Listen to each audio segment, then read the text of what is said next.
I've just come up with something. We should call the picks the Rickies.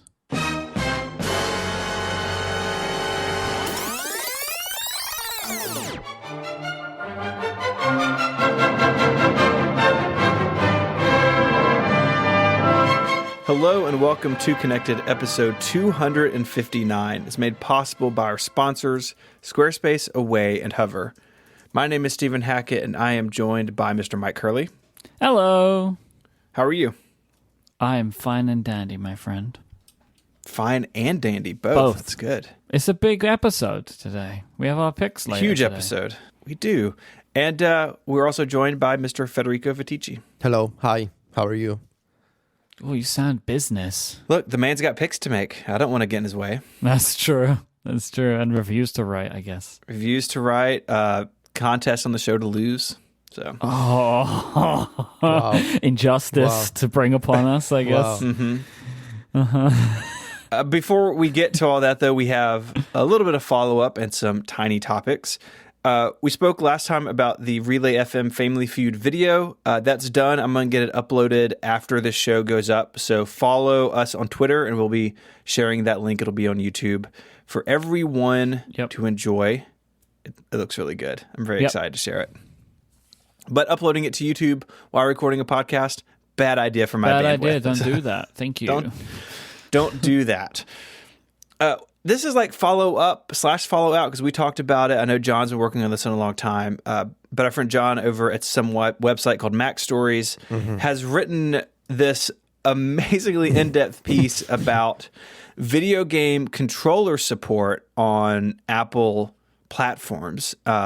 This is amazing. I know he's been sending us pictures of his desk just covered in controllers, which is kind of fun. This is why he bought so many controllers. Yeah. I thought John had a new problem, honestly. And because so there's a couple of things that have happened here. Like, he sends most of these photos to me and Federico because we have just like a video game conversation in iMessage to keep that away from Stephen so we don't upset him too much. I maybe missed that he was writing this article. And so, like, every few days, he, like, has another controller, and I'm like, what is he doing? I just thought John really liked video game controls.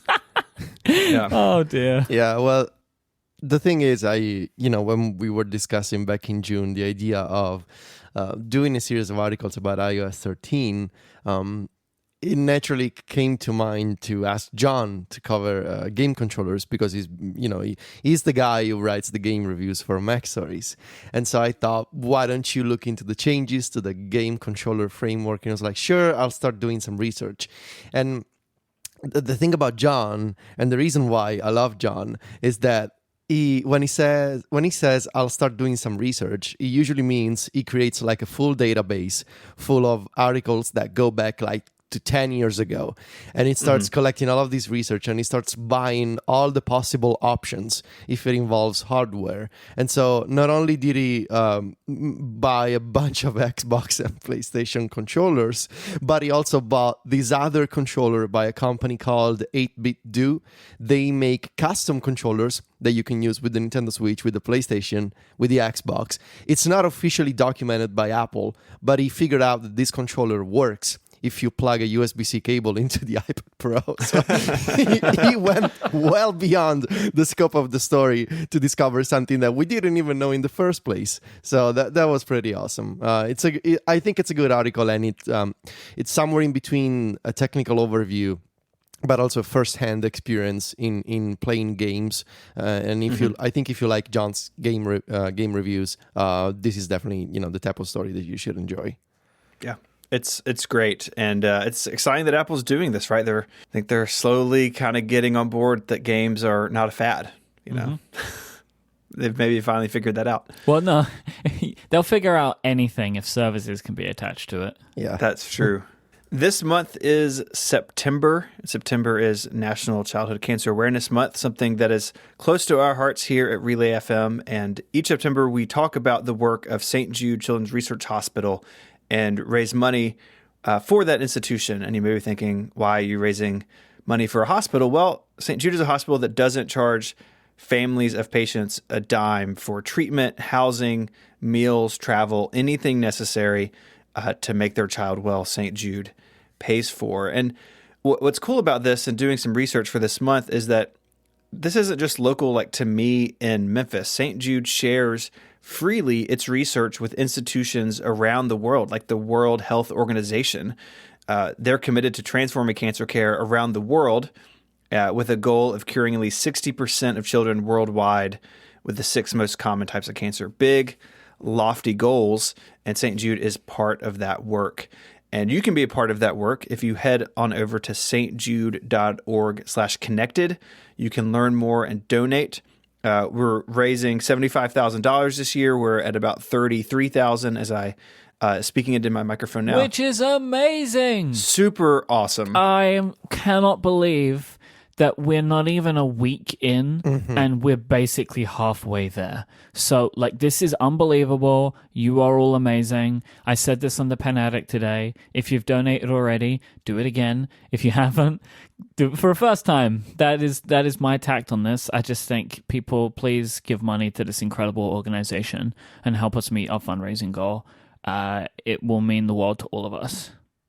Really, really awesome. Everybody getting on board every year is very humbling. So thank you so much. We're doing some fun stuff. Is it fun, though? Can we talk about that? I want to talk about that. We're doing some stuff. You explain this, and I want to talk about how this happened, because I have a bone to pick. Wow. So for donations of $250 or more, Myke and I are doing something in conjunction. I am adding a sticker to my MacBook Pro, and then that's going to spill over to my iPad Pro because my laptop is getting full. And Myke has to remove a sticker from one of his devices. And neither of us like this. Myke seems to think that he has gotten the short end of the stick. Look, I hate this too. No, Myke has. Myke has got the short end of the stick. My laptop looks like someone barfed rainbows onto it. How did this happen? How was this arranged? I will tell you how this happened, because this is the problem, right? We were sharing some photos, I believe, with our contact at AllSac, the fundraising arm for St. Jude. And she's awesome. They come up with great ideas like this all the time, right? Like, oh, here's some fun things to do. And she sent an email to both of us being like, you should do, you should do that, right? Like, have one of you remove a sticker, one of you add a sticker. And and I was like, that's funny. Then Stephen just tweeted it. That was it. Yeah. It's not real until it's on Twitter. But I never agreed. But, yeah, you just did it. So I'm now on the hook for this. Yeah, you don't want to be a party pooper in this arena, right? Like, I have to do it. What am I supposed to do now? And so that's why I was never consulted, because Stephen knew I can't say no now. What am I going to do? Say no? Like, I was like, oh, please help us give money to help raise childhood cancer, but I'm not going to remove stickers from my laptop. You want to say no to the kids? Right? Like, what am I going to do? So now I'm in this. But here's the thing, right? What I'm doing is unreversible, right? When I take these stickers off, those stickers, they can't be used anymore. They are dead stickers, right? And a lot of these stickers, I don't have any more of them. What Stephen's doing is adding, right? And like, oh, this is the same. No, because you can do to your computer what I'm doing to my computer, which is just removing them. But here's the thing.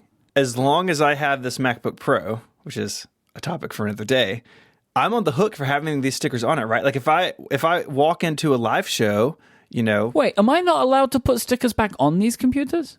I'm just speaking for me. I feel like as long as I own this laptop, I am contractually obligated to our audience to keep the stickers in place.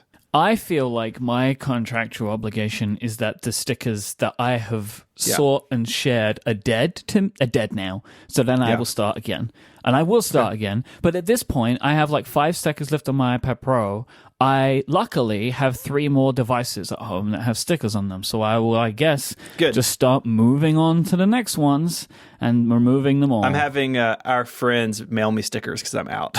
It's like John sent me a bunch of Mac Story stuff. This sounds so terrible for you, Stephen. It sounds so bad. I'm going to find my revenge in this. We got a whole month. This is why fundraising is fun, because people get to inflict pain on us. And we have a 6-hour live stream. I'm sure I can come up with some things for you on that live stream. I'm getting my own back on this one. But thanks for the donations, I guess. Yeah. And I'm working on a date. It'll be sometime next week. I'll announce it on Twitter. I'm going to live stream playing Oregon Trail at some point later next week after the iPhone event. So I'll keep people posted when that'll be. It's going to be fun. Play Oregon Trail online. So moving on to some tiny topics, some small stories, some. I was trying to. What would go with little? Little short tail. Apple announced the Independent Repair Provider Program. It just rolls right off the tongue. Basically what this is doing, so we've all seen like the people, maybe they're in like the mall or a shopping center and they're advertising iPhone repair. So, hey, you break your screen, bring it in here, we'll do it cheaper than the Apple Store. The problem with that is that most of the time, or at least some of the time, you're not getting actual like Apple first-party parts. And as these iPhones have gotten more complicated, that leads to some issues. There were issues with the Touch ID sensor being mated to the screen of the logic board, and now with batteries that Apple wants, OEM batteries in there. And that's sort of a topic for another day. But you end up in a situation where you don't necessarily know the part you're getting put in your phone. You don't know if who's doing it has been trained. And so the Independent Repair Provider Program is designed to help alleviate that. So now any repair business, if it's just a single person like in a kiosk at the mall or a whole company, they can go to Apple and get genuine parts, tools, training, repair manuals, etc. The same stuff that Apple uses and that authorized Apple providers use now is open to anybody. So you can, if someone advertises that they're in this, you can feel better about the parts and service that you're getting. I think this is a good thing because Apple customers, I think, want to know that their devices they spend a lot of money on, that they can last a long time, and that they do need a repair, that they want it to be trustworthy. And Apple's trying to get rid of maybe situations people could be in with parts or service that can't be trusted. There's always like the little voice in my head thinking about this story of like, well, Apple's trying to get ahead of right to repair legislation in the U.S. It's probably also part of this. I don't think it matters if they are trying to get ahead of it. Like they're doing it. Like it's great. They're doing it. They found a way to do it and they're doing it. Like that, the end result is the good part. Oh yeah, I'm not saying that makes the service bad, but like not every decision Apple makes is out of the goodness of their own hearts. So yeah, for sure. And so anyways, this is rolling out now and will be throughout the year in the U.S. and then they'll expand it, of course. So this, I think, is a good thing because, we all break our phones from time to time. Who hasn't? Me. Speaking of broken phones, tell us about Samsung Foldable Wait, phones. I'll get to my folding phone corner in a moment. I have a point now I wanted to run by you guys. Do you think that this and the Best Buy thing that happened recently, are these Deirdre O'Brien moves? That's a really good question. Is this what she wants to do? I mean, maybe. What this does do, it does alleviate pressure on Apple retail to be the only place you can get genuine parts. And it also alleviates Apple like mail-in repair program. Of course, like, if you live in the middle of nowhere with no Apple store, then like you can't, it's not realistic to drive 3 hours to get your iPhone replaced because you have to make that trip a couple of times. And so people call Apple that, you mail them your device without your phone for 4 days.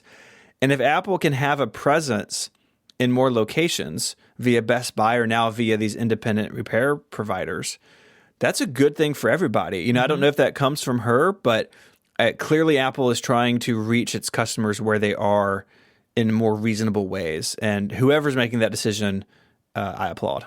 But I just wondered, because like these two things have been like really big changes for the way that they've done things for a very long time, and they've both happened pretty recently. I think we can give her the benefit of the doubt. I would say, I think so. Yeah. Because this feels like something that fits the Angela Arendt's model of what an Apple store should be, but then it would have been done many years ago. Right. So I just found that kind of interesting. But I do like this new approach of opening up to different organizations to allow for people to get their phones prepared. Because I would never suggest somebody go to one of these like stores that you see in a mall, right? Like if a friend had a problem and asked me, because I don't know where they get their parts from. Like, I don't know where they come from. I don't know I don't know if these people have had the training required, right? Like, I just don't know. But now I'd be like, well, as long as you can find out if they've got this sticker or you can see in a database that Apple will hold, which is probably how they'll do it, then you're good to go. So I think it's great news. Yeah, it'll probably be on the Apple service site. You can search for providers in your area. That's how they do it now with a bunch of different companies, and I would imagine that it'll be how this is. All right, yes, so folding phones. It is still expected, I guess, that the Samsung Galaxy Fold will go on sale this month, so fingers crossed over here. But there was a Bloomberg report a couple of days ago which suggested that they are actually working on a second phone. So this was reported by Sohee Kim at Bloomberg Technology, stating that Samsung are currently working on a foldable phone that at its biggest, so when unfolded, is around 6.7 inches, which is about big phone size. That's about note size. But it folds in on itself to a square shape. It is the return of the flip phone, gentlemen. So, Woo! Apparently, Samsung want to make this phone more affordable. A foldable. Nah, what a great... Wow. That was amazing. I did not mean to do that, but I'm so proud of myself. They want to make this a more affordable folding phone, but it all depends on how the launch of the Fold eventually goes. eventually unfolds. Yeah, I had to stop myself from writing that, so I'm pleased you said it. The whole story really hinged on that joke. There we go. I'm so proud of all of us. I think this is interesting. I think that this is definitely a type of foldable phone that would be interesting, that I would like, right? Like, that maybe it's like smaller in the pocket that way. Who knows? Apparently they're trying out this new glass technology, which they want to see if they can get to work with this phone too. Well, they're going to have to wait and see, but this is another entrant. Like, just kind of, in my mind, like, this doubles down on the idea that, like, folding is what many companies are seeing as the future, even though it's difficult to do right now. They're just looking to bend the future to their will. Yeah, they sure are. They sure are. Oh, that's funny. I just got it. You really know a joke's good when somebody says to you, "That's funny." That's when you know you made a really good joke. Real win. When there's no laughter, but just people telling you how funny it was. I mean, look, it makes big phones more pocketable. Like, that's a really interesting idea. And I don't know if, we'll see how it goes. The future's very exciting. You know what's also exciting, gentlemen? Our first sponsor. This episode of Connected is brought to you by Squarespace. Make your next move with Squarespace. It lets you easily create a website for your next idea with a unique domain name, award-winning templates, and more. Maybe you want to create an online store, or maybe you want to set up a portfolio, or write a blog, or publish a podcast. Squarespace is the all-in-one platform that lets you do all of those things. And there's nothing to install. There are no patches to worry about. No server upgrades are needed. You don't have to worry about becoming some sort of web admin because Squarespace has all that stuff covered. They have award-winning 24/7 customer support if you need any help. They let you quickly and easily grab a unique domain name for your website. And all of their award-winning templates are beautifully designed for you to show off your great ideas. I am in the process of helping a local nonprofit move their website from this like creaky old content management system that it's on now to Squarespace. Been meeting with them, doing a site map, and right now they're looking through the templates, and they're excited because all of them look really good. They look great on mobile. This organization's web traffic is like 60% mobile, so it's important that it looks really good on phones. And with Squarespace, we don't have to worry about that. You know what I like when you're building Squarespace websites, because I've just been building one? When you're in the editing tool on the web, you can press a button and see how it's going to look on a phone. Like, they shrink the view down, so when you're designing it, you can see how it looks, so you can make the tweaks that you need. Like, you don't actually need to even pull out a phone to check how it's going to look. I think that's really cool. Squarespace plans start at just $12 a month, but you can start a trial with no credit card required by going to squarespace.com/connected. And when you decide to sign up, use the offer code CONNECTED to get 10% off your first purchase of a website or domain name and to show your support for this show. Once again, that's squarespace.com/connected with the code CONNECTED, getting you 10% off your first purchase. We thank Squarespace for their support of this show and all of Relay FM. Squarespace. Make your next move. Make your next website. All right, so 9to5Mac is reporting that sleep tracking is going to be coming to the Apple Watch after all. It was a feature that many people were expecting for watchOS 6, but was not there. So let me give you the details of how the feature will work. So apparently, according to 9 to 5 Max sources, you will wear the watch to bed, right? So that's how to track you're sleeping. You have to wear it while you're sleeping. And you can pick which watch will do the tracking if you own multiple watches, which I think of as the Teachy feature. Yes, this is the best feature. The watch will then track your sleep quality, your movement, your heart rate, and noise in the environment, which I thought was kind of interesting. So maybe I would expect in that it would be like if you had bad sleep, they'd be like, oh, there was more noise than normal, right? Or something like that, which is interesting. Maybe it will also tell if you're snoring. Who knows? Sleep data is then made available in the Health app, and there's a new Sleep app. I don't know why there needs to be both, but I guess we'll find out. If you use this feature, if you choose to use the new sleep tracking feature, the watch will remind you to charge it before going to sleep. So it will have the power to go through the whole night if it needs that. And if you set an alarm but wake up before the alarm and the Apple Watch can detect that you're moving around, the alarm will just turn off. It will never go off, which is nice. If you do set an alarm, it will trigger on the watch first, and then it will sound on the phone if the user doesn't wake up. And when you go into this sleep tracking mode, Do Not Disturb is automatically enabled on your phone and the watch. 9 to 5 Max say that their sources tell them that sleep tracking may be announced on stage next week, but it won't require special hardware to work. I raise my eyebrow at that. There must be. This feels like a new watch feature, no matter what. So I feel like this is one of those things where like, I bet that's true. It doesn't require new hardware, but I bet it's only on the new watch, right? Like both things can be true. So I think this question is part of a bigger conversation of what's different about a potential Series 5 watch. Because I think all of us feel the Series 4 is really good. And, when they release new hardware, they try to have some sort of software hook to make it more agreeable, more desirable. And so I could see them locking, if you will, sleep tracking to the new watch. But those of us with the Series 4 who sleep track now are well aware that it's perfectly capable of it. So my guess would be that sleep tracking comes to the Series 5 and the Series 4, but nothing older. Interesting. Okay. That would be nice, but I would be surprised because then why didn't they show this off at WWDC? Why haven't they let it be in the betas to be tested? Well, that is the big gaping hole in my theory, right? Like, because WatchOS 5, is it WatchOS 5 or 6 this year? It feels a little sleepy, 6, so to speak. It's not a huge update, and so this would have made it seem splashier. So your point is that makes it seem like maybe it is only new watch hardware. So I do wonder if they could say something like, you buy the new Apple Watch because it's got this and this feature, but you can still keep your old watch around and use it for sleep tracking at night.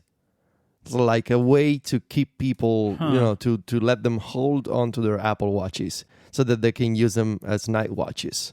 Right, but then there's the question of like, there's two questions on that. One, it's not very environmentally friendly because in theory you should be recycling the old products in some way, right? And two, like the new watch should be capable of doing this, right? That two things need to be happening. One, the battery life needs to be really good, and two, and the charging needs to be fast, right? And so in theory, if they have this software feature that's like maybe around like 11 p.m. or whatever, it's like, hey, charge the watch a little bit so you can sleep tonight, But I get your point, and then that might be why they have the multiple watch feature as well. But yeah, I see both sides of that argument.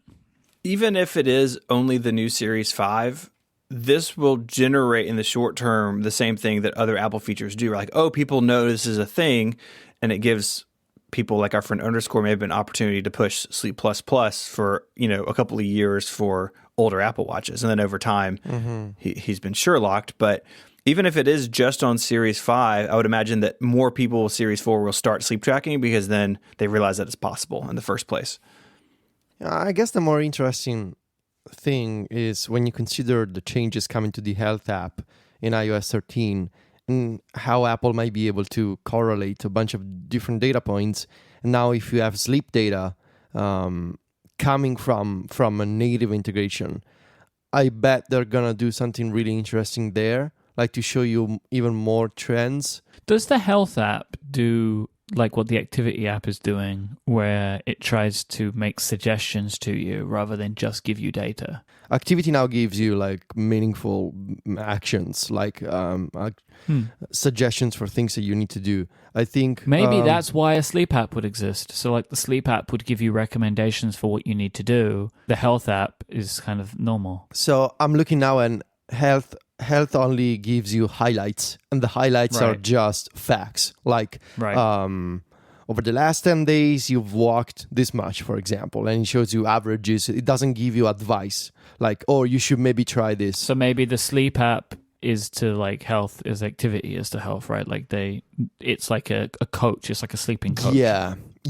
I think that would make a lot of sense. Because in theory, they should be able to pull that data in and be like, well, you probably slept so well because you exercised, like, Yeah, exactly. And it was quiet last night, right? Like that's kind of what I would want from a device that should be able to know so much about me. It'd be interesting to see if they could also somehow leverage the HomePod as a, hearing health sort of a accessory. Like if you have a HomePod in the bedroom, it can maybe help the watch and the phone capture the sounds around you, and maybe it can give you a recommendation. Like we noticed that you leave music playing too loud before you fall asleep, or something like that, or you leave the TV on. Lots of people do. So maybe that could be something that they do, because now they have.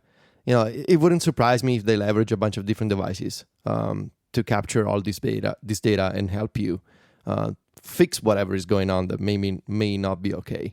Do we think it's gonna? I think it's gonna happen. I think that they will announce this. But if I was going to stake my kind of flag in the ground, I would say it's for new watches only. Yeah, I would agree with that. I think it's the most likely option. If they go the opposite way of enabling on older watches, then it means either two things: that the Watch 5 has new and exclusive features that we don't know yet about, or it's just a spec bump with maybe different materials and slightly different colors. I don't know. But if this is not the feature, the selling point of the Watch 5, which would be a break from tradition, because so far every new watch has had a thing about it. Like last year, for example, the ECG. So it would be not the pattern they've followed so far.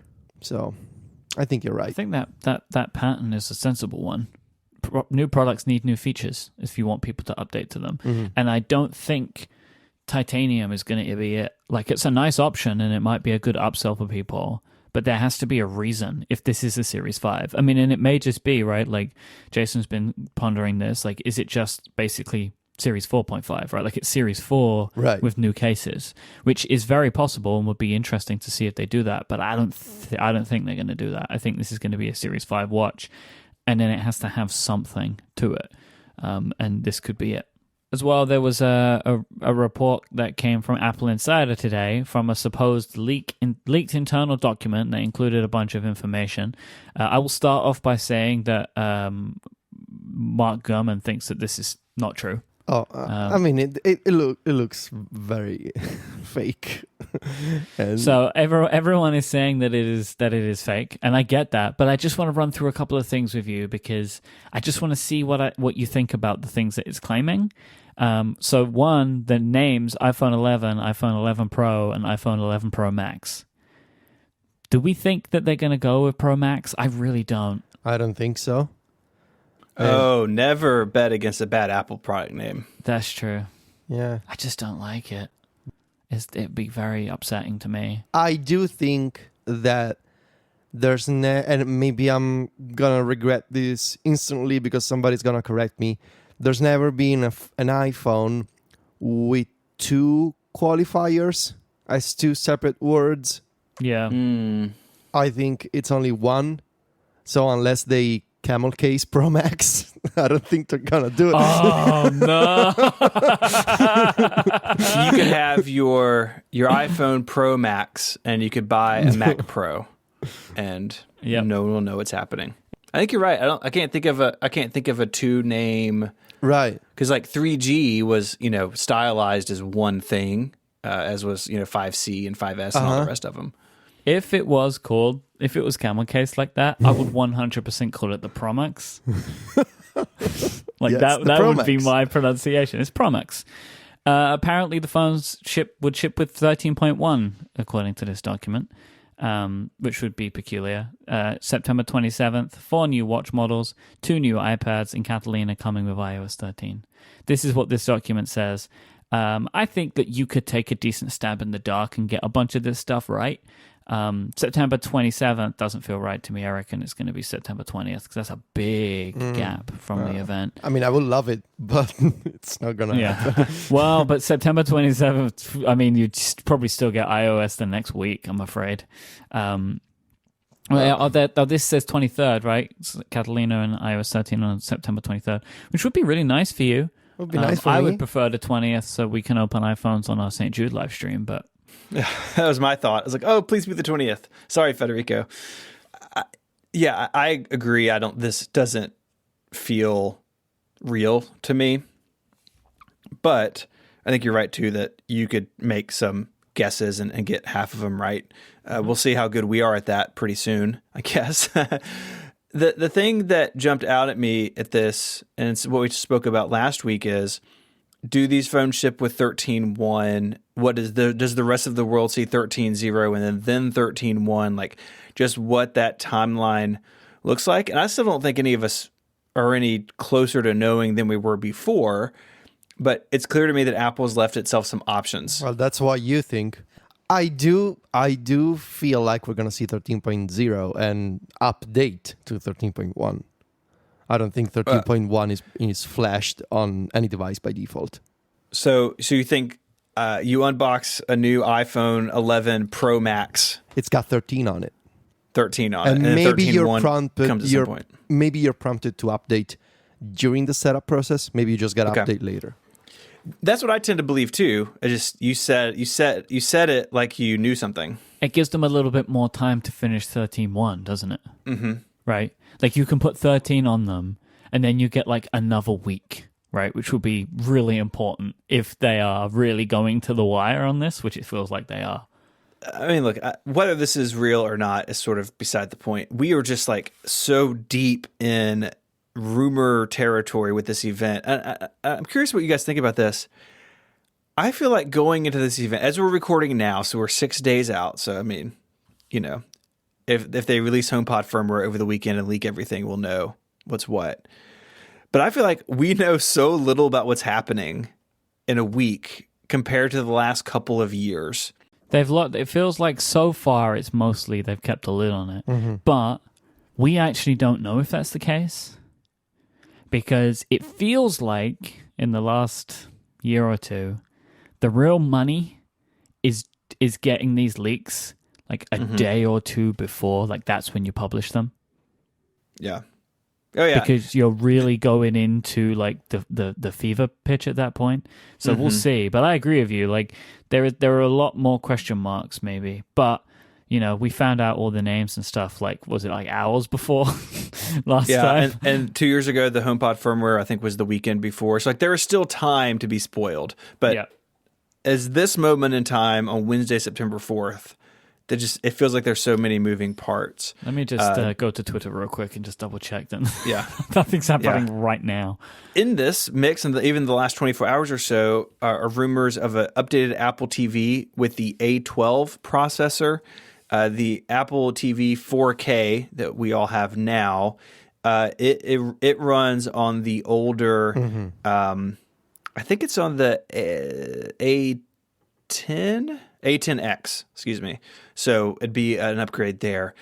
If there's a new Apple TV, I pose this question to the two of you. A, what does that say about Apple Arcade system requirements, if anything?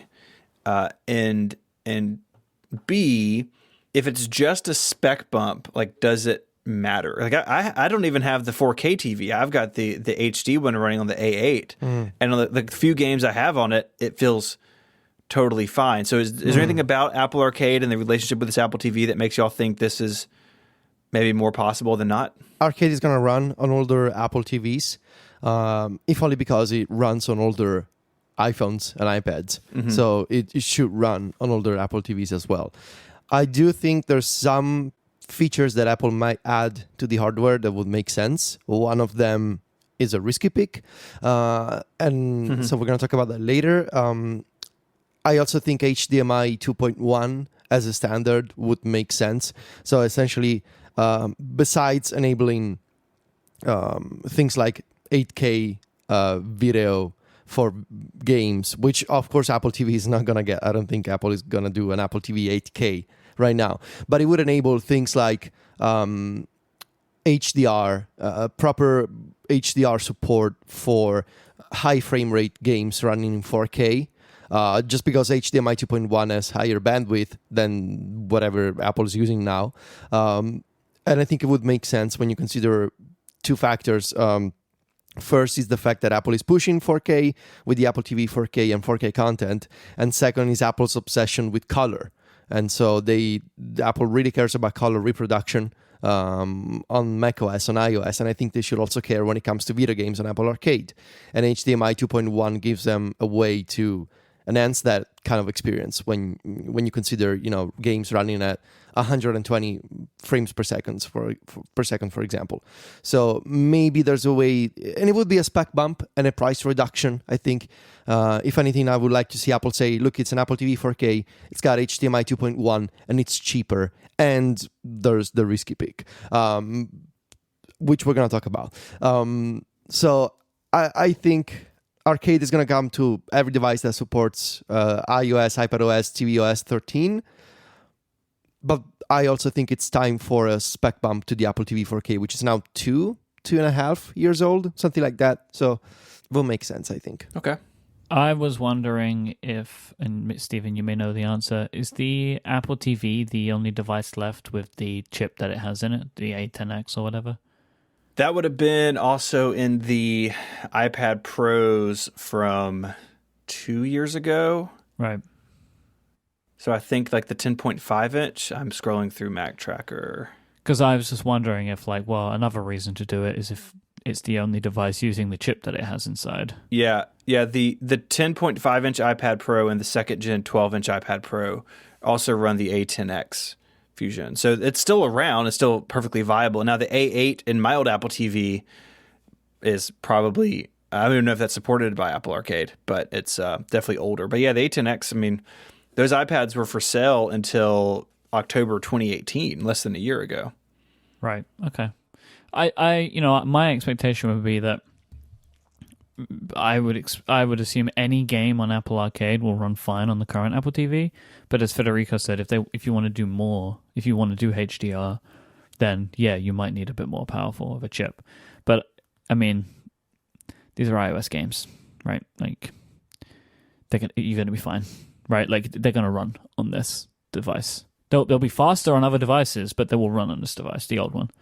I will say, to save us some follow-up, I'm looking at Apple document about HDR and Dolby Vision on the Apple TV 4K, and that stuff is supported if your TV supports it. So, so it does have some HDR capability, but like you said, HDMI 2.1 and newer TV could unlock new things in the future. So, and the feature is called Dynamic HDR. Which you can Google. There's a lot of information here, and it basically means that the reproduction of each frame adjusts dynamically, so it's not like a fixed thing.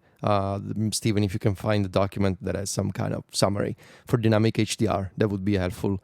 But yeah, as Myke mentioned, these are also iOS games and tvOS games. Like, it's not like Apple is pushing the boundaries of, they're not Sony or Microsoft. I mean, and let's be real, these games need to run on the Mac, am I right? So how powerful can they really be? Not powerful. Wow. Sick right? GPU Am I right, burn. Everyone? Am I right? Can you? I don't think got to run on MacBooks. I don't think you're wrong. I know. No, you're not. You're not wrong. As sad as that might be, you're not wrong.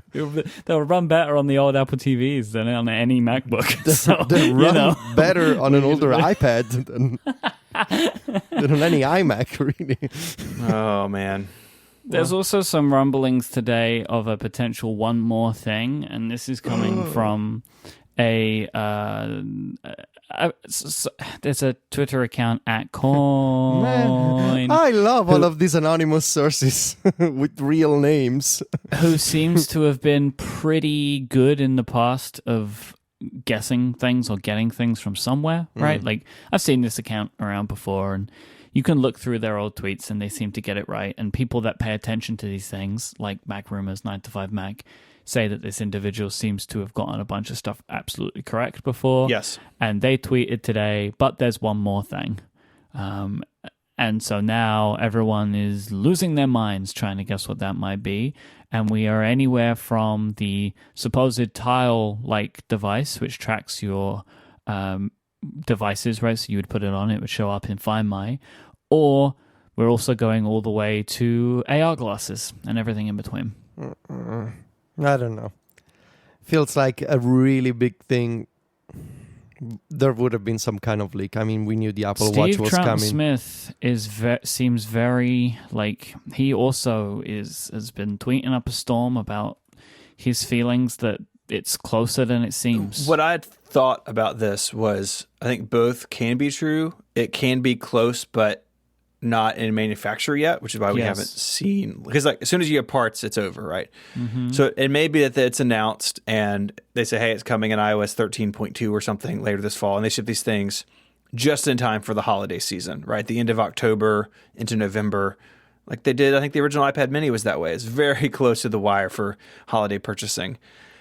That doesn't seem impossible to me, but I tend to agree with you that if this was really close, we would have something, right? And all we have are some stuff in code, and then there was an icon found in the like app bundle for Find My, which is like a name that I hate saying, but we just have to say now. Mm-hmm. So clearly there is some smoke. Whether that's enough smoke to say there's a fire next week, I'm not so sure. I don't think that we are at AR headset time. Mm-hmm. It just doesn't feel like time. Even the invitation isn't the type of invitation that creates a lot of hype, if you know what I mean. Like it's a standard invitation to an Apple event. Speak for yourself. Those color bubbles. Ooh, sure. Because no, it's bad. When they do this, it needs to be treated like this is their next big product. Which, if it does come out of this event, then that fits, right? Like whatever shares the stage with the iPhone has the biggest stage. So, right, but I'm kind of like leaning to what Federico says, that like I feel like that they would maybe be a little bit more coy about it. I don't know. Maybe because maybe. How about this? Here we go. Those the bubbles, you see through them. It's true. God. Like glasses.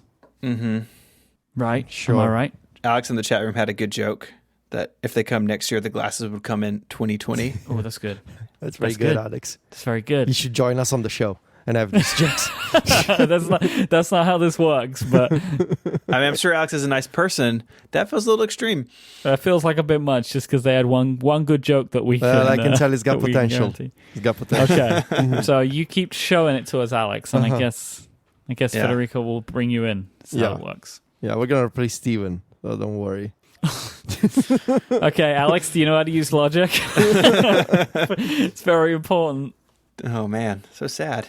Mm-hmm. All right. It is time for our iPhone event predictions right after Oh, something just happened. this sponsor. Hermes is listing break. Apple Watch Series 5 watch bands on their website. Confirmed. Hashtag So, confirmed. There you go. That's funny. This episode of Connected is brought to you by Away. Away creates thoughtful products designed to change how you see the world. They started with the perfect suitcase, and now they offer a wide range of essentials that solve real travel problems. Their luggage is loaded with features. Get it? The loaded luggage? It's good. I didn't write that. That's in the ad copy. The Away carry-on Not comes... all good puns come from you. Yeah, but people on the show may assume they're mine, so I just want to be truthful. That's true.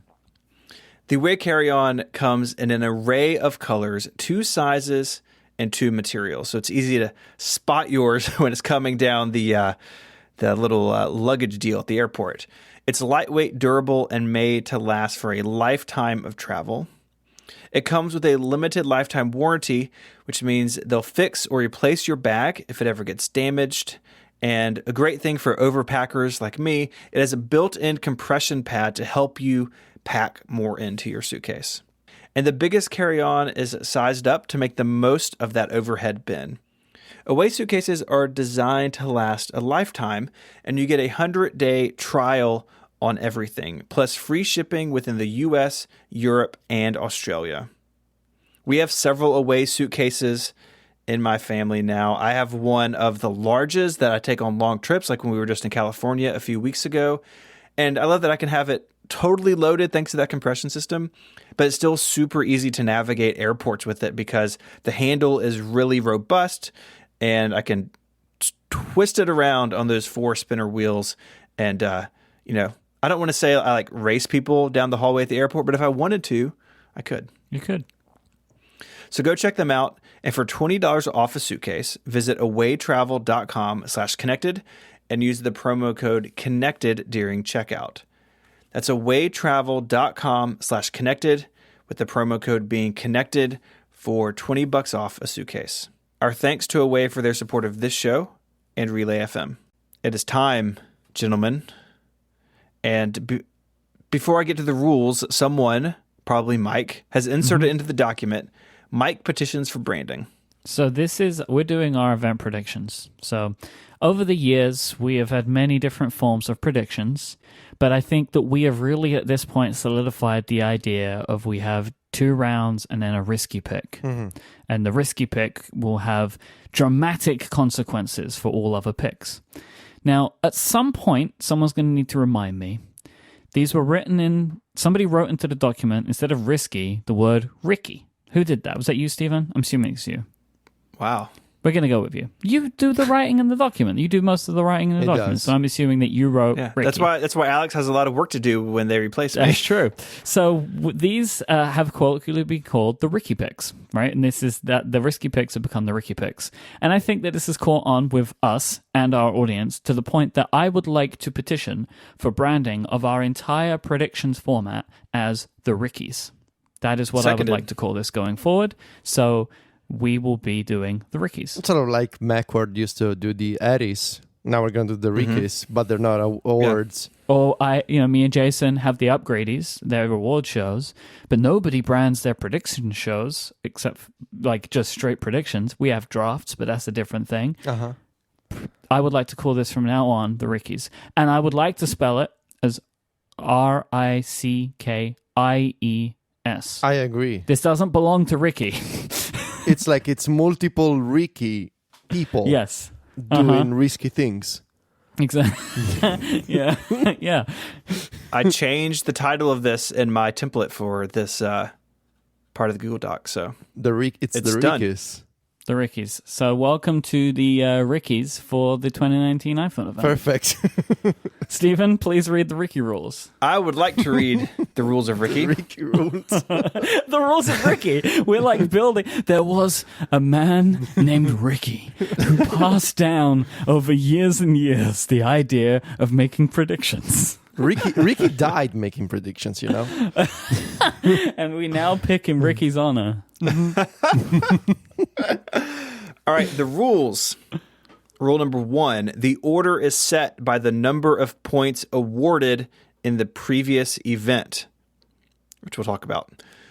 To earn any points, everything written down in the official prediction document must come true. Rule number 3, no half points may be awarded in any round. Mm-hmm. 4, 1 point is awarded for any pick deemed correct in the first 2 rounds. Mm-hmm. And here's where we get to the risky picks, the Rickies, within the Rickies, the inner Rickies. 2 points will be awarded for correct picks during the risky pick round. If your risky pick is wrong, you lose a point from your total. So 2 points if you're right, you lose a point if you're wrong. And what almost ended our friendship this week. We'll get to that later on. The 2 other hosts must agree that your pick is risky. And then Myke just typed something in here that I don't think is canon. What is this? The winner of the previous Rickies picks first. Well, yeah, the order is set by the number of points awarded in the previous event. That's rule number one. It's a better way to phrase it in plain English. And so Myke has a better sentence.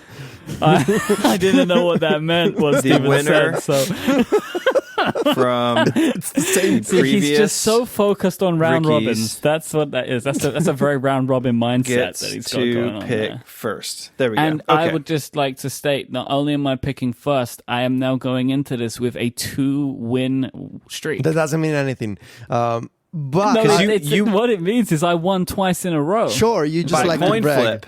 Doesn't matter. But I hold picked on. right on the coin flip. Hold on, I think the original phrasing for this rule was in place because not only does the winner go first, but the Stephen was right. The points determine the order of the actual of the other co-hosts. Oh. So that was also something that we decided. So the winner goes first, but the Winner goes order of the first. other two is based on the points from the previous Rickies. Okay, so maybe we need to add another bullet point back into the rules that has now been removed. So Okay, so the winner Winner for the goes previous first. Rickies gets to pick first. Yes. The second place pick second. winner picks second. The The loser third place Exactly. goes last. loser goes last. The loser. Wow. What I like, so I would like to just, because we're doing this now anyway, so we're deep in it. Stephen capitalized the L in loser, which I enjoy a lot, because he's making a very bold statement about you, Federico, is what I'm going to say. Yeah, sure. He's gonna make bold statements after this event. I'm sure.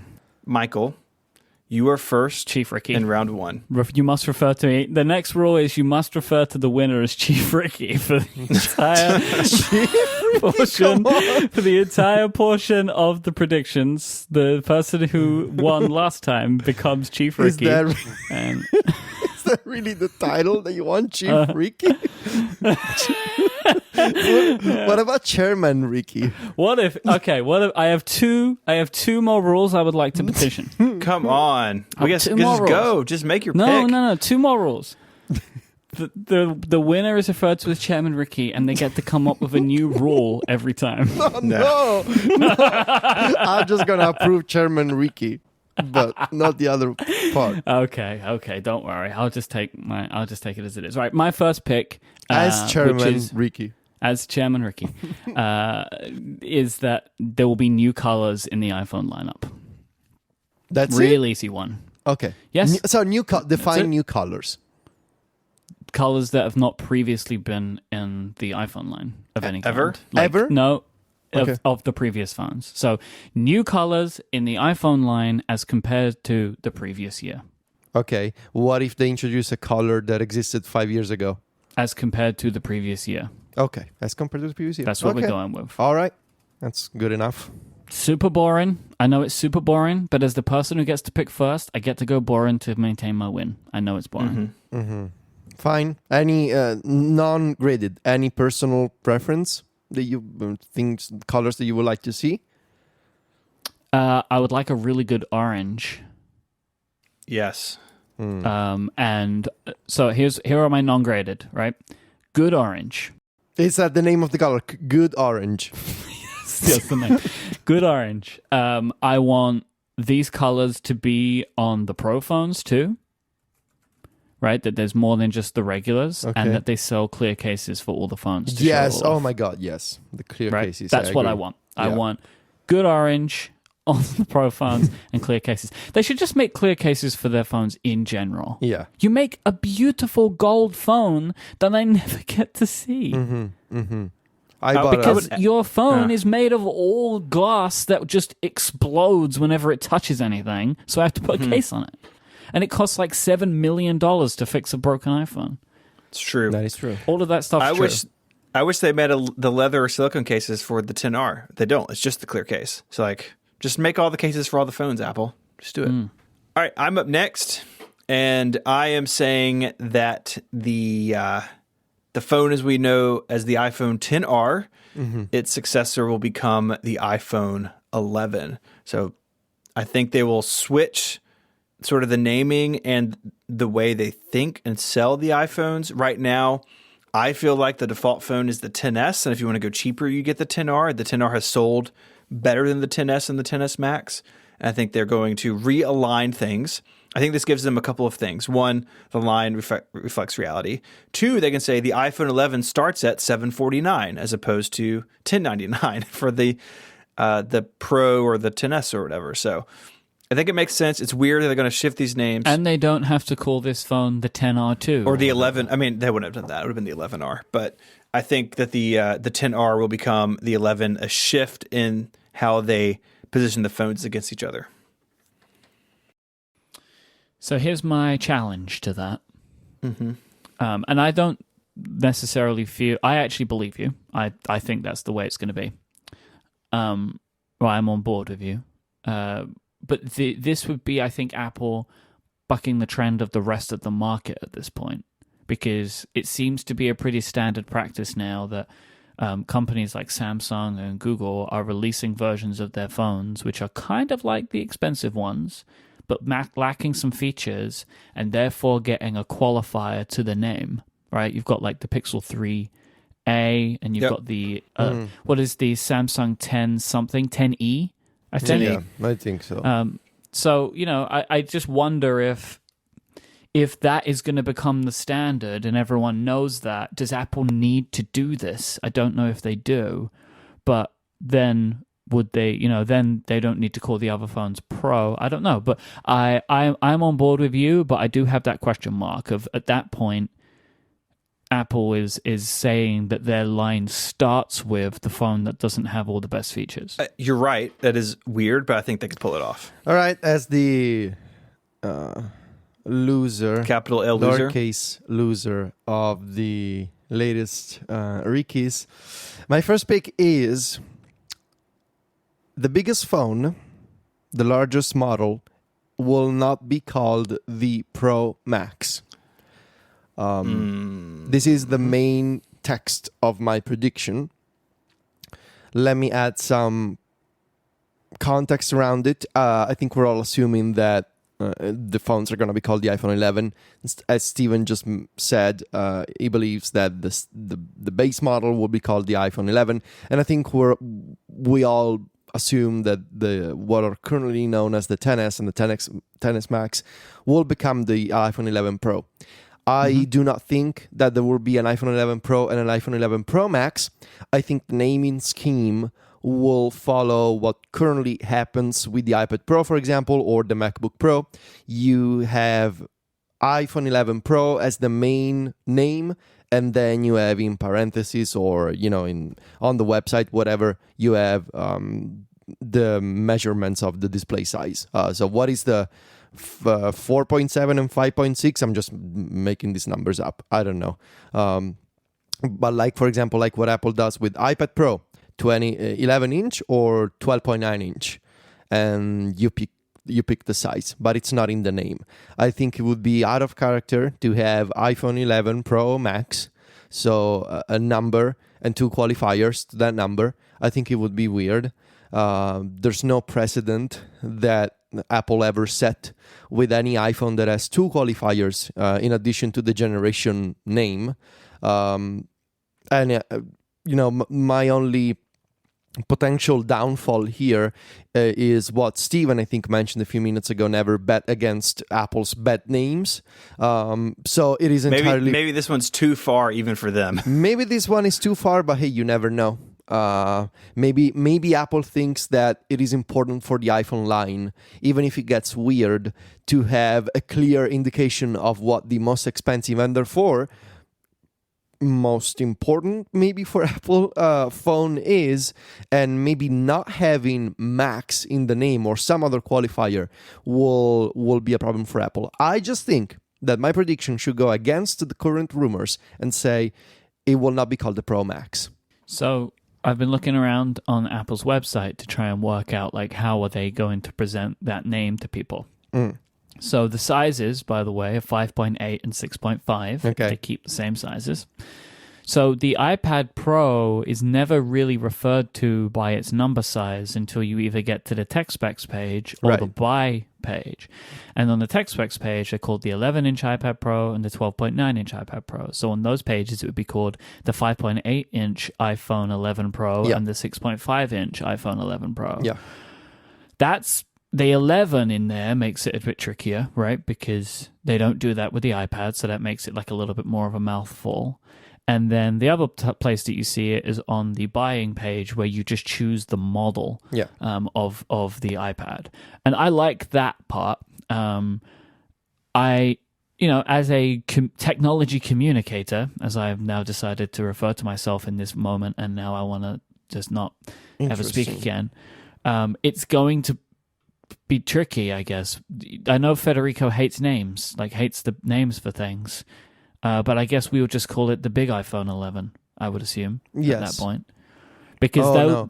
Please don't come up with a nickname. Well, but this is the thing. 12.9-inch iPad Pro has always been a bit of a mouthful. We just say the big iPad Pro. 6.5-inch iPhone 11 Pro is the big iPhone. I've got the big iPhone. Big iPhone, big boy iPhone. That's the one. We just say that for the iPad Pro. Everybody's fine. Nobody misunderstands when you say the big iPad Pro. Everybody knows. There's no need to come up with another nickname. Mm-hmm. I was just merely saying, maybe we'll call it Pro Max forever, and everyone will be happy. Oh no! Oh my god! Well, anyway, that's my prediction. Round 2, Chairman. Round 2. You're up. Oh, thank you. As Chairman Ricky. Chairman Ricky. 3 cameras on the high-end phones. All of the cases that we're seeing, all of the YouTubers who have been publishing their videos with the models that come out of factories in China somewhere, which I'm never really sure what those mean, where they come from, who they're actually coming from. But you see all these videos. This is the iPhone 11 Pro. So that's what I'm saying, that there will be 3 cameras on the high-end iPhones. My non-graded will say that the third camera will be the ultra-wide lens that we want. So that there will be a telephoto, a regular... What is the regular one called? What do you call that? Does it have a name? Regular? Yeah, because you have telephoto and ultra-wide. Yeah. Yeah. The camera. What is the name? The camera. So we will have a telephoto, the camera, and ultra-wide. Stephen, come on. There's no name for the camera. I mean, Apple refers to the back camera as eyesight, but that's stupid, so I don't want to give credence to that. All right, so ultra-wide, the camera, and a telephoto. That's what feels like a lock to me, man. Yeah, that one feels... I feel pretty convinced about that one. They might surprise us all and be like, here's another camera sensor just for AR, right? And then everyone will just boo. But in that instance, it's still 3 cameras, but I don't think that's what they're going to be doing. I really hope that's not what they're going to be doing. I hope that they will give people what they want, which is an ultra-wide lens. People like those. People want more cameras. They want more from their phones. And all of the reports that have been coming out over the last couple of weeks seem to suggest that Apple will be doing some funky software stuff to try and sell this to people. Sounds like a good one to me. I predict that you will get that one right. Wait, is that your prediction? Yeah, my prediction for round 2 is that Myke got round 2 correct. I went meta. Mm-hmm. I'm going to say for round 2, no Mac or iPad hardware. And I think I want to amend this to say in the keynote. So no Mac or iPad hardware in the keynote. If they release some sort of silent update to the Mac Mini, then I think I'm still in the clear because I added. Yeah, you need to do that because we don't have the rule of the upgrade draft is it has to be set on stage, but we don't run by those rules in the Rickies. It can just up until the time we record. If we're able to prove that we're right, then fine. I think this is going to be iPhone, Apple Watch, now maybe Apple TV, maybe secret VR glasses. I think Apple has enough left on the table to have an October event. There's lots of rumors about iPad refreshes, although this would be the first time in a while we've seen, if they update the iPad Pro, a second iPad Pro within 12 months, but we could do that. There's the Mac Pro, there's the iMac Pro, which is due for an update potentially. I think there's enough stuff to have a second event in 4 or 5 or 6 weeks. So that's kind of where my thought is on this, that we're not going to see that stuff in this keynote.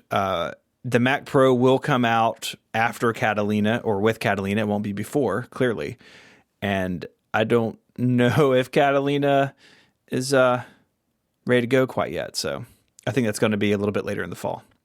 And there, of course, the rumored 16-inch MacBook Pro. That alone is enough for most of an October event. So I think... The unicorn laptop. That's right. The laptop that fixes all things wrong with all Apple laptops. In no way will disappoint people.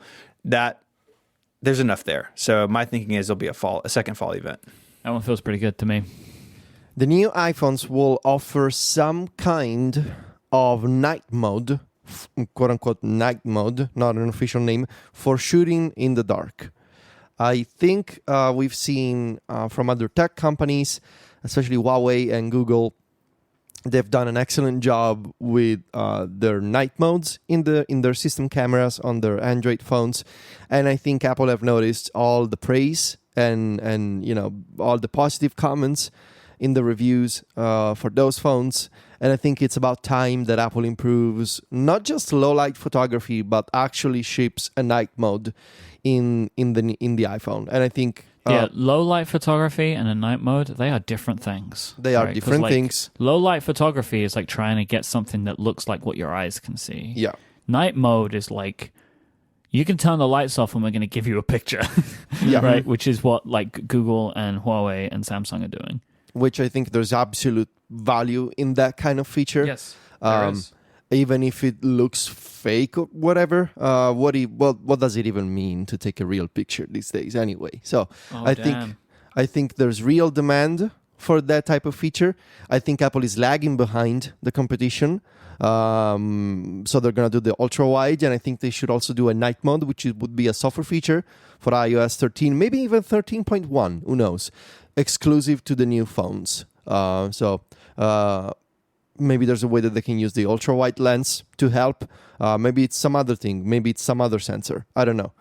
So the new phones will offer some kind of night mode for shooting in the dark. That would be my second pick. I really want that feature. Yeah, me too. Yeah, they're getting their lunch eaten by these other manufacturers at this point. They got to do it. I'm going to go out on a limb. I think we all have done pretty well so far. It feels like no one's done anything crazy yet. I would be surprised if any of these are wrong. Which means it will come down to the inner Rickies. The Rickies within the Rickies. The inner Rickies.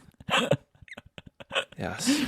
But before we get there, I want to tell you about our sponsor, Hover.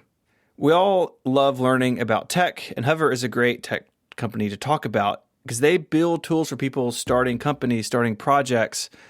And when you're doing that, when you're in that world, the name is what comes first. And if you're going to be on the internet, which is probably a good idea, you need a domain name. Hover has over 300 domain name extensions to choose from, so no matter what you're building, there's a domain name waiting for you. They have excellent technical support to answer any questions you may have, and they're dedicated to getting you online, not upselling you. Hover has free Whois privacy, so the bad guys don't get your info. Their entire deal, looking for a domain name, buying it, talking to their support, the UI for all that stuff is just excellent. And they have monthly sales on popular top-level domains. It's easy to see why Hover is the popular choice for people starting businesses. It's the fall. My website turns 11 this month, and that means it is domain name renewal time for me. So I'm getting emails from Hover reminding me that I have domain names coming up to be renewed. And it gives me an opportunity to say, do I want to keep this one or do I want to let it go? And I really appreciate that about Hover. They give me the information to let me make the decision. We know you like intuitive user interfaces and things that just work out of the box, so you'll appreciate Hover. You can head over there and buy your domain and start using it today. Go to hover.com/connected and get a 10% discount on all new purchases. That URL one more time is hover.com/connected. Make a name for yourself with Hover. Our thanks to Hover for their support of this show and Relay FM. Okay, it's time to get risky. We need to have a discussion. Yes, because a conspiracy was exposed last week. Okay. And we had a real problem with our Ricky picks this time. Nobody was happy with anything. Basically, what we do is, in the days leading up to commencing the Rickies, we... Hold on a second. Okay. Something just happened on Twitter. Okay. That document that we talked about on the show. Uh-huh. Let me read the latest message from that Twitter account. Hello, guys. We understand why you guys were skeptical of what was going on with our, air quotes, leak. We have found out that it was completely a fake, and we apologize with that. we are closing down. Thank you for the times we had. P.S. Have fun on the 23rd. With a winky face after the 23rd. Anyway, so a few days before, we get together to kind of just like run our risky picks past each other to see if they're going to be accepted. Because otherwise we would spend 2 hours screaming at each other over trying to come up with these. So we kind of all have to agree that they are risky before we present them. Everybody has been through, I think, 3 this time. But the worst part was when Federico got quite upset to the point that we had to have his pick externally adjudicated. And we have then since come up with a bit more of a guideline for the risky picks going forward. Federico, would you like to take the floor at this stage? Yeah, just try and let me find the original message here, which was somewhere in the Slack, I think. Okay, I found it. So I wanted to pick Apple Arcade will be less than $9.99 a month. And both of you noted that it wasn't risky enough, considering how there were previous rumors, including a 9to5Mac report showing screenshots of internal testing of Apple Arcade with a $4.99 price tag. And I brought the issue to our adjudicator, Mr. Jason Snell, and he agreed with you guys that given the previous rumors and the previous reports from 9to5Mac, it couldn't qualify as a risky pick. He actually said no Ricky, which I enjoyed a lot. He said this is no Ricky. Yeah. So Jason gets it. And then Stephen's pick was that the iPhone 11 would include a faster charger in the box. Mine was that there would be some kind of audio device announced. And then Federico was unhappy with those because he could find previous rumored things about these. So I then said, I came up with the idea that I think that going forward, the key is to get really specific or esoteric about something. Yeah. Because a lot of our thinking is formulated by other rumors, right? So, like, how are we going to pick something that we think could be announced? You could probably always find a rumor for it. So we are now kind of... I am guiding mine that way, and so I would like to present my Ricky pick. Well, actually, my first esoteric Ricky pick was that Federico would announce the iPhone 11 and Jeff Williams would announce the Apple Watch, and they would both be introduced to the stage by Tim Cook. Stephen didn't like that. I thought that the doubling down of all of the things that needed to occur would be enough, right? That it's like, yeah, those things would probably happen, but would they happen exactly like that? I don't know. So what I have gone with is this for my risky pick, my Ricky. Tim Cook will thank Johnny Ive. The camera will show Johnny in the audience. Johnny will smile. This is a whole situation you've dreamed up. I really went through this in my mind, right? So I previously was thinking maybe Johnny stands up. Maybe Johnny raises his hand. Maybe Johnny does nothing. Okay. Maybe Johnny comes onto the stage. These are all the things I was thinking about. But what I have gone with is Tim Cook will thank Johnny. The camera will show Johnny. Johnny will smile. All right. So if for the Ricky pick to be a point, all of these 3 things must happen. Yes. My main issue because it here, can't be halves. The smile is the problem, right? The smile is the problem because we know that Johnny. Well, if you look at the photo that used to be on Apple.com, maybe still is on Apple.com, maybe he thinks that's a smile.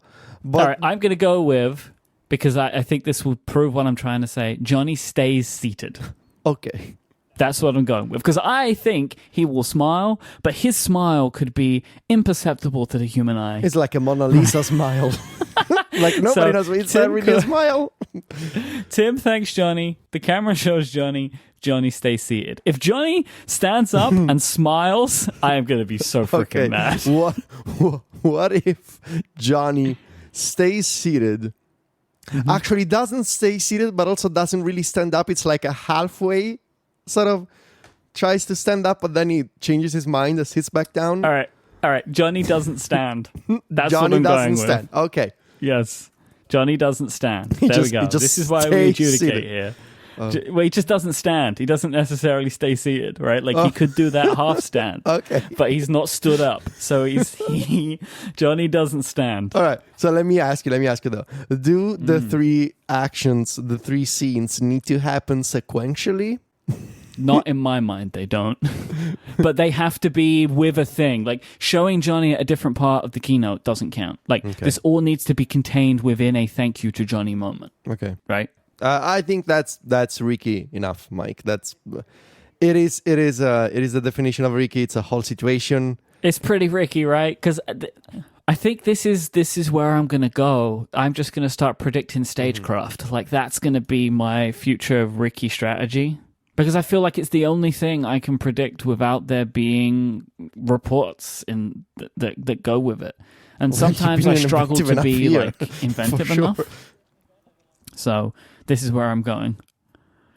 Well, as in inventive enough to come up with here is a product strategy, right? That like has been completely unrumored. I sometimes I lack that ability. Maybe we could have a whole stagecraft section in the future. Let's see how well mine goes first. And then we can decide if I completely nail that, then maybe round 4 is predict an order of events. But then I don't know what my Ricky would be, so. All right, so my Ricky pick. No. No service bundle announced. Really? You think that's... The more I think about it, I think a normal company would have a service bundle. Apple really likes service revenue. And maybe they think that not everybody wants everything. And so I think it's all going to be separate for now, at least during this time. So we need to make some qualifications to this. What a service bundle is, because I would say if you get anything for free for being a subscriber for something else, that's a bundle. I would disagree with that because then they're just giving something away. I think a service bundle is if you pay for more than one thing, you get a discounted price. All right, so here's what I'm saying here. You can pay for Apple TV Plus, but they give it away for free with any other service, right? That's a bundle in my mind because that's two paid services that you are getting for one price. Okay. Yeah, screw it. Okay. Right. So no service bundle. Including so any free, including any service being free with another. Yeah. Yeah, I'm going all in on this. I'm leaning into Apple's greed. Because here's the thing. I think this is risky because it would be a really stupid thing to do. Yeah, to offer like 5 things that you got to pay for all of them individually. But I do still see a possibility that it could happen, but to me that feels risky. I mean, just as a recap, they're going to have iCloud, Apple News Plus, Apple Music, Apple TV Plus, Apple Arcade, and technically speaking, Apple Care could be considered a subscription. Here is another point I would like to just bring because I see it as a thing.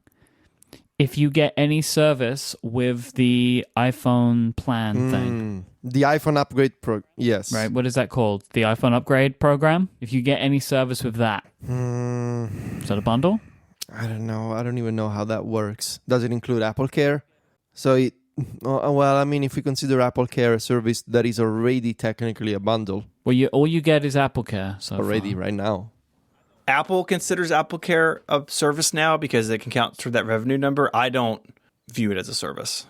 If they add something, so if Myke, I think you're right. If they something. added something to the Apple upgrade program, I would lose. Okay. Add one of their content things to that, it becomes a bundle. Or some sort of content is added to Apple upgrade program, iPhone upgrade program. Yeah. This is one of those. I'm swinging for the fences. Yeah. Because If I'm wrong, then I just look like a Okay. goofball. But if I'm right, it's going to feel good. You are betting that Tim wants revenue more than he wants people. Okay. Yes. All right. Well, we arrive at my Ricky pick, which is the thing that I'm going to lose for sure. Yeah, I read this, and it is... Do you want the context first or the Ricky immediately? I think pull the Band-Aid off. You go straight to the Ricky. Okay.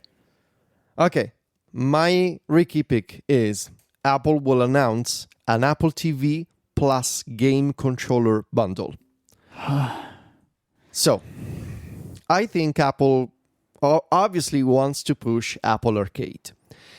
And one of the avenues to push Apple Arcade is in the home. Because people like to play games on the big screen, and because Apple wants to remind people that Apple Arcade is not just for iPhone games, it's iPhone, it's iPad, it's Mac, and Apple TV. They want to make sure that they can help people understand that there's a lot of value for whatever I'm enjoying the delay, right? There's a delay between us and the chat room, and seeing the chat room reacts to your pick is good. Yeah. I believe Apple wants to convince people that there's value in the what could be a cheap subscription for Apple Arcade.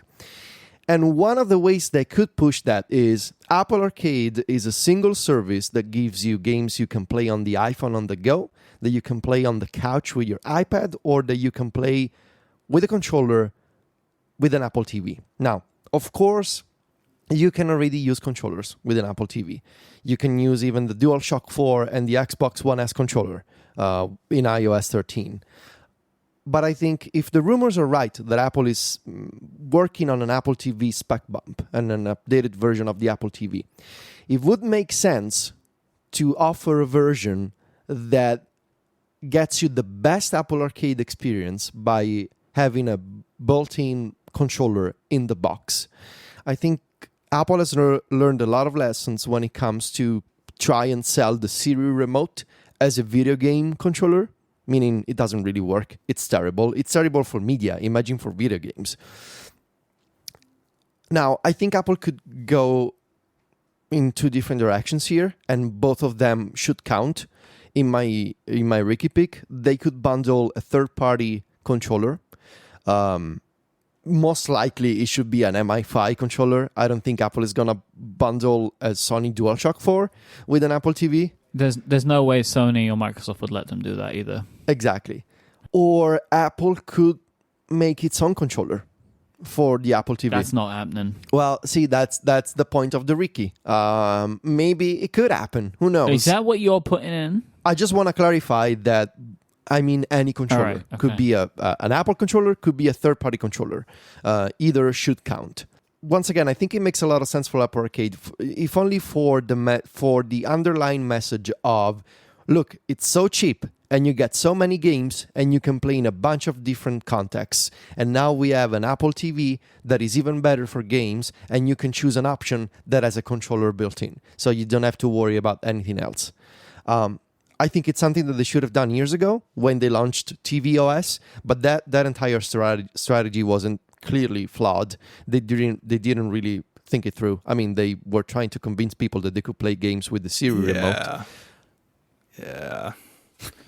I think from potential co-host Alex in the chat room, they don't even include a HDMI cable with the Apple TV. Yeah, see, that's another thing thing that they should fix. Yeah, it is. I think it is true. Jeez. Oh yeah, requires HDMI cable sold separately. Come on, Apple. Yeah. So, also, we know that Apple likes to sell more expensive things to people. And an Apple TV with a controller would send a clear message to the video game industry, like, we're serious about Apple Arcade. We have 100 games at launch, and we're going to have even more. And we're going to sell a small box to people with a controller. So that's my Ricky. It's, if anything, it's something that I believe Apple should do. Whether they will do it or not will determine my... And I really think that my victory or... once again, loss will depend on this Ricky pick. But yeah, that's it. That's my Ricky. That's very Ricky, my friend. I want to clarify some stuff. Okay. Because you mentioned like there's an option. I think for this to class as a bundle, you need to be able to get the Apple TV and whatever controller it is for a cheaper price than if you bought them both separately. No, I don't. I think having them together is Ricky enough. All right, so okay, let me say that again. Either that you can get it cheaper, or Apple sell you a product on the Apple Store, which is both of these things together. Isn't that exactly what he's saying? That they sell them together? Yeah, I know. I just want to double check that, right? That like, Yeah. Because what? So here's what I'm trying to like go against in the sense that they're just trying to make sure we get this right. If you go to the Apple TV page and you click the buy button, right? That when one of the options isn't like, hey, add a controller, because that's not a bundle. Correct. Yeah. Yeah. Cool. I'm just going to check that. There is a SKU where a game controller is built into the price. It built into the product. Mm-hmm. Right. Cool. It should be a bundle, a single thing that people buy. Yeah, it's like a single thing that you buy. And like on the Apple Store, or you go to the store and you can just click that button, and both of those things are added to your cart. Like that's it. Sweet. Yeah. I just wanted to double check that, right? Because like, you know, they could on the page you could like throw a controller in because it's an option that you could potentially have or whatever. But this is where people are going to win and lose right here, as always. Mm-hmm. We do have some non-graded picks, things that we just think could happen. They do not affect the score. They're not used as a tiebreaker. These are just things that we wanted to get out there. So, Myke, take it away. Yeah, just a few things. Apple, I think I still am going to stick by this until I'm proven wrong. That Apple TV Plus will be free with some other subscription. Like there will be ways to get Apple TV Plus where you don't have to pay for Apple TV Plus. I'm gonna like double down on something that Stephen said. I just think the Mac will not even be mentioned at all, really. Actually, at all, I don't think it's going to happen. I think that there is a possibility for some surprise hardware, like a tile tracker. The AR glasses seem not a thing to me, but I think that there might be some little surprise. Yeah, the tile tracker thing, there's smoke there too, right? A way to know where your devices are by sticking something to them. You know, so I could stick it to Federico and we know where he goes during WWDC. Yep. Mine are completely personnel related.